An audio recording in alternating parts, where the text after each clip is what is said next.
नमस्कार, आप देख रहे हैं दिल्ली ग्लो न्यूज और मैं हूं आपके साथ सपना। चलिए रुक कर लेते हैं आज की बड़ी खबरों की ओर। एप्स्टीन फाइल का आपने सही नाम लिया। देश के कई ब्यूरोक्रेट्स के नाम आ रहे हैं उसमें, प्राइम मिनिस्टर का नाम उसमें आ रहा है, लेकिन सरकार के अंदर से कोई इस पे हलचल नहीं है, किसी तरीके का रिएक्शन नहीं है। देखिए, मुझे लगता है कि ये बहुत ही दुर्भाग्यपूर्ण बात है। एप्स्टीन, पहले तो ये समझिए कि एप्स्टीन कौन व्यक्ति है। वो एक ऐसा व्यक्ति है, एक ऐसा निर्दयी, एक ऐसा घटिया मानसिकता वाला व्यक्ति है जो छोटी बच्चियों के साथ कुकर्म के काम करने और तमाम जो पार्टियां अरेंज वो करता था उसमें शामिल है। उसकी जितनी भर्त्सना की जाए, मतलब कोई इंसान कहने लायक भी व्यक्ति नहीं है वो।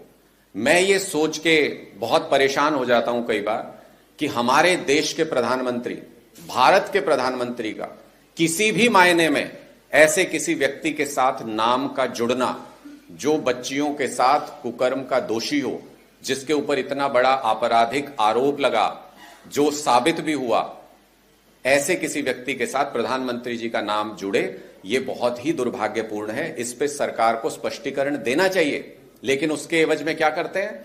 संजय सिंह जी ने सदन के अंदर पूछ लिया कि भाई एप्स्टीन फाइल के ऊपर कोई अपना जवाब दीजिए, बताए सरकार। तो संजय सिंह जी को ही प्रधानमंत्री खुद अपने मुंह से उनके ऊपर पर्सनल हमले, केजरीवाल जी के ऊपर पर्सनल हमले उन्होंने शुरू कर दिए। क्यों भाई?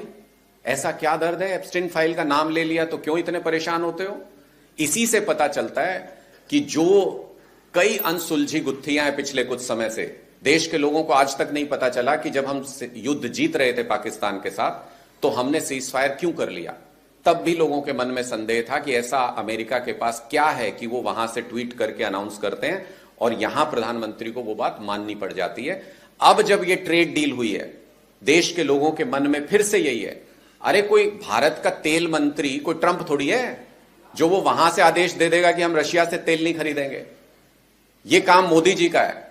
अगर ये ट्रंप अनाउंस करे, और आज भी जो समझौते का जो मसौदा आया है सामने, उसमें भारत के किसानों को शिकारी चंगुल में फेंक दिया है पूरी तरह से भारत की सरकार ने, मोदी जी ने। वो स्पष्ट तौर पे उसमें नजर आता है। उसमें साफ लिखा गया है, सारी टैरिफ की शर्तें हमने अमेरिका की मान ली, उनके सारे प्रोडक्ट्स के लिए हमने टैरिफ जीरो कर दिया, उनके लिए हमने कृषि क्षेत्र तक खोल दिया, हमारे किसान को बर्बाद कर दिया। इतने सालों से, आजादी से लेकर अभी तक किसी पार्टी की सरकार रही हो, हमने हमेशा अपने किसानों को बचाया, क्योंकि भारत में किसानी ये कोई व्यवसाय नहीं है। छोटे छोटे किसान है, 1-1, 2-2 एकड़ के किसान है। उनके प्रोडक्ट्स को अगर बड़ी बड़ी मल्टीनेशनल कंपनियों के प्रोडक्ट से कंपेयर करना पड़ेगा तो वो तो खत्म, वो तो मर जाएगा। तो इसका मतलब मोदी जी की कोई ना कोई कमजोरी यूएस के हाथ में है, जिसके जरिए वो कॉम्प्रोमाइज हो गए हैं।